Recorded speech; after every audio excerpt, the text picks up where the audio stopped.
Mas mipatigbabaw ang gugma nining nagpakabana nga Good Samaritan human makita ang bagong sila nga masuso nga daw gibilin lang sa ilang dapit. Daw gikumot ang iyang kasing-kasing human iyang nabantayan nga gihulmigas na ang masuso og daw nang lagom na kini. Sa walay pagduha-duha, iyang gidala kini sa labing duol nga ospital aron masalbar ang kinabuhi ni baby. Giila ang Good Samaritan nga si Xavier Bulambao, usa ka supplier sa styro nga gamiton sa mga event.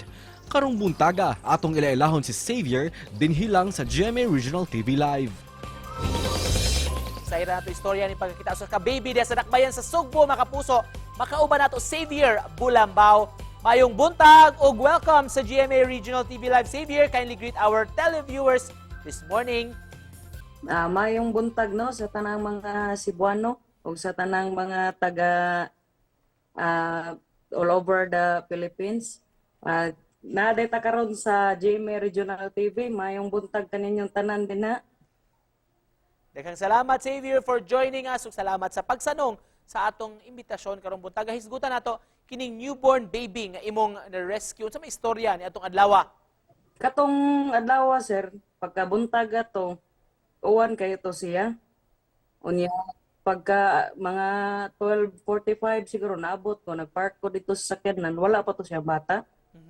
Then pagkakuha nangaon mi, ninaog ko kay magpa-deliver unta ko sa kuang ang produkto, naay ning sakit nga na ako na bata nga gilabay to sa park lot.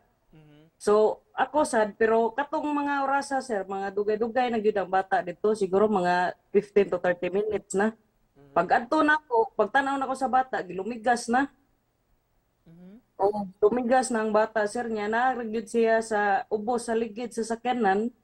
Unya naargyud siya sa yuta, nakalapag sir, wala gyud siya hapin, pero ang katong inunla niya, sumpay siya ang pusod, naras mo sa plastic sir. O moto nga pagkuan, pagkita na ko sa bata, pero daghan nagatapok nga tao sir, puro sila nag-video, nag-picture, more lang gibuhat sir. So sige, bati nimo dihang nakit-an nimo ang baby. Pagkakita dyan ako sa bata sir, wala dyan ko'y kuan duha-duha nga pagpunit dyan ako dito ang bata, kay wala ko sa ingon nga nakabatyag ko nga naluoy ko sa bata, ang ako gyud nga maluwas din ang bata, kay lagom naman sir. Pagdaga na mo sa hospital sir, pagsakay jud na mo sa taxi, mura kog na nahugyaw ba, kay pag tapupo na ko sa bata sud sa taxi, nakita jud na mo kauban ng driver sa taxi, katawa jud ang bata sir. Kung mahatagan ka, Xavier, kahigayunan nga maamuma ang masagop ang mga bata unsa may saad nimo sa mga pamailhing nga mga ginikanan. Ang akong saad sa mga wa pa na ilhi nga ginikanan sir, na siguro ila na lang jud pud kalimtan ng bata nga kuan, kay sa kuan sa kahuyang sa bata sir, baloy kay tanan ila ra gibilin. Kaning mga kuan sir, usa sad gyud ang atong kuan no, kining sa atong mga kabataan karon ang tuwang bang atensyon gikan sa ginikanan. Kay dili man ni mahitabo sa nga sitwasyon sir, kung ang anak unsa may mga negatibo or positibo mahitabo sa kinabuhi sa tuwang mga anak, ato ginawaton isip nga ginikanan ta. Kay kaning itabuha sir, posible man ni nga nakaibaw ang ilang mga ginikanan ani. Akong mga kabataan karon, kuan likay na lang jud ta sa mga inana nga kuan sir, kung dili ta kabarog ba.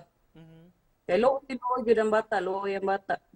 Ikaw, Xavier, nangandoy sab ka nga magka-pamilya, magka-anak pod, puhon? Nindot gyud nga kuan sir, na jud kay pamilya ba. Kay ang imuhang gugma mapasa nimo sa kuan, unya lahi ra gyud pod ang panagpuyo nga na gyud anak gyud.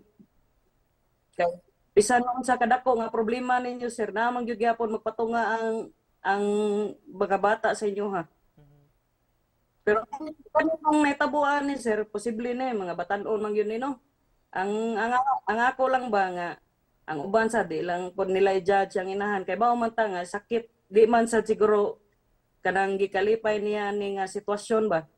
Hinaot sa uban na kanang nay mga inani nga sitwasyon, dili sad nato i-judge ang tao, pangutan-on sad nato kung unsa sad kabugat sa iyahang kuan sir ba, unsa sad ang iyang gibati ba karong mga panahon na ba.